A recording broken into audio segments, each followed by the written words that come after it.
We are dedicated to delivering impactful and empowering news to minority communities. Our interview segments feature bold and thought-provoking commentary that showcase insightful and diverse perspectives. We amplify the authentic voices of minority newsmakers and industry leaders to foster a deeper understanding of issues and events that significantly impact the lives and welfare of minority communities across South Carolina and beyond. The passing of James French, the esteemed founder of the Charleston Chronicle newspaper, on July 31st, 2021, marked the beginning of a series of unfortunate losses for South Carolina black newspaper publishers. His passing was followed by the loss of another prominent figure in South Carolina's black media industry, Nathaniel Abraham Sr., a staunch civil rights advocate and visionary founder of Carolina Panorama Newspaper, which is an integral part of the tapestry of the Midlands communities it serves. Tragically, a mere 2 months after the loss of Mr. Abraham, South Carolina's black publishing community was struck yet again by the heartbreaking news of the passing of two more influential members, Calvin Reese, the founder of Millennium Magazine, and Mel Hart of South Carolina Black News. Both left an indelible mark on the state's journalistic landscape. Their collective absence leaves a void that will be deeply felt in the black media industry well beyond South Carolina. Despite the losses of these founding fathers, South Carolina black media is thriving and continues to grow. Nathaniel Abraham Jr. carries forward his father's legacy and the mission of the newspaper, which started some 3 decades ago. During a recent interview, we discussed the newspaper's expansion and the ongoing need for independent black media that represents our communities with care, concern, and that promotes our authentic stories and voices. Nate, how you doing this afternoon? I'm doing pretty good. Thank you for taking time to sit down with me. Wanted to sit down with you with the recent passing of several publishers of predominantly black media outlets in South Carolina. You guys, the Panorama, is now the oldest running, still publishing newspaper, black-owned newspaper in South Carolina. And I just wanted to talk to you a minute and get a little feel of the history. So can you tell me a little bit about the founding of the paper? Okay. Yes, the paper was started in 1986 by my father. Previously, he worked, in the 60s, he came to Columbia to work for a paper that Majestic Signals had, and eventually gave him the paper, and eventually the paper folded. But then in the 70s, he started a couple other smaller newspapers as well, and he also worked for Black News. And he worked for Black News up until the early 80s, and at that point decided to go to Greenville and start a paper there. And after about a year, he decided, well, I'll just set a publishing agreement, I'll just come back to Columbia. So that's when he came back to Columbia in '86 and founded what we called at the time the Panorama Post. So then, but actually found someone else owned that name. So he has basically changed the name to Carolina Panorama. We've been publishing ever since. Okay. Tell me a little bit. How did you get into the business? When I was in college during in the '80s, I worked in the mailroom at what is now Bank of America. But several of the executives subscribed to Fortune and Forbes, and I was sitting in the mailroom having to do. I always read them before I sit on it, and I read an article once that said a good, well-run newspapers have gross margins of 40%, and a weekly should have at least 30%. So I said, hey Chris, our father just started a paper, and I was getting close to graduation, so. And I am interested in business, so I decided, all right, well, when I graduate, I'll just join them at the paper, and that's what I did. Okay. So Still trying to get those 4% margin. But yeah, but anyway, I graduated from USC in December of '87, and that's when I started here at the paper. Okay, man. So in '87, so time has changed, technology has changed. Yes.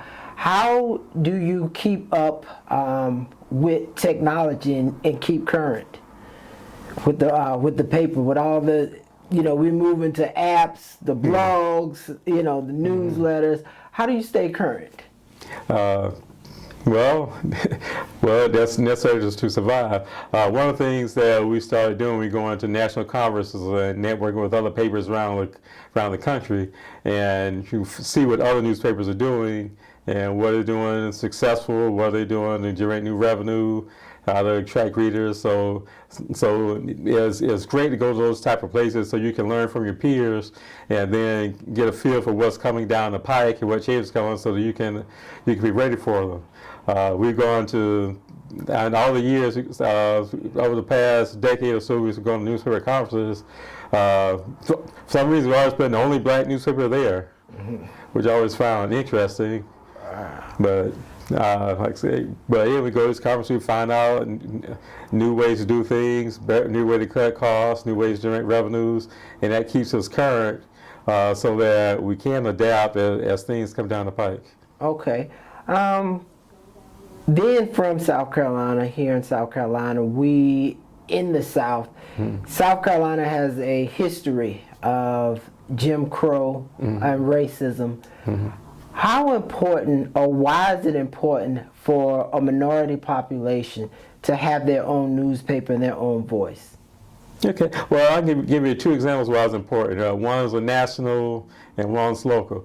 All right, several years ago, there were people in Baltimore were protesting. I think it was, the person name was Freddie Gray, was killed in police custody, and they were having meetings with the city officials, and I think it was CNN was there reporting, and there was a group of Zeta Phi Beta sorority sisters that were there. Decide, well, we're going to attend the meetings and then show solidarity with the people protesting. So they all showed up at the meeting wearing their blue and white. So a CNN reporter saw them, but didn't talk to them, didn't interview them, and they reported, the mothers of Crip gang members were attending the meeting. Wow. So these were a group of middle-aged sorority sisters there, and the white reporters said, these are Crips, saw them wearing blue, so these are mothers of Crip gang members. I'm like, really? Didn't even talk to them, find out what they were doing. They just put it out there nationally and internationally that these women were Crips, when mothers of Crips came instead of just a group of middle-aged sorority sisters. So they know so about us that they can see something and make erroneous assumptions and then report it, and basically get wrong information out. Locally, there was a seafood market here in town, and the son of the owner died, and he was the one who ran the restaurant. So the woman who owned it was grieving. So she just put out, well, we're gonna shut down for a while we're grieving. So basically put a sign on the door and said, well, and because of family, said we're temporarily closing. One of the local weekly newspapers that was not one oriented to the black community. Basically, they put a story talking about the restaurant is closed for good. They didn't call her, they didn't talk to her. They just wrote a story and published it. So she called us, and we had to come out and we did a story about it. We did a video. Said yes, we're closing because of the temporary. So we're grieving because the death of my son. But the same thing that the city reporter did nationally, a local reporter did locally. Basically saw something about black folks, made an erroneous assumption, and then ran with it. So that's why it's important for us to have our own media outlet, so we can have our people telling our story and getting correct information out. Well, you're right. That's so important, Yes. and I've heard and I've seen and heard of numerous cases like that. Right. You guys recently have expanded. Tell me a little about your expansion. Yeah, we've always, all the publishers in the state, we've always worked together. We've had close relationships over the years, and one of the papers that we always worked with was the Charleston Chronicle, owned by Jim French and ran with his grandsons. Well, anyway, last year they stopped publishing. I think it was January of 2021. They just basically stopped publishing, and then Mr. French died in July.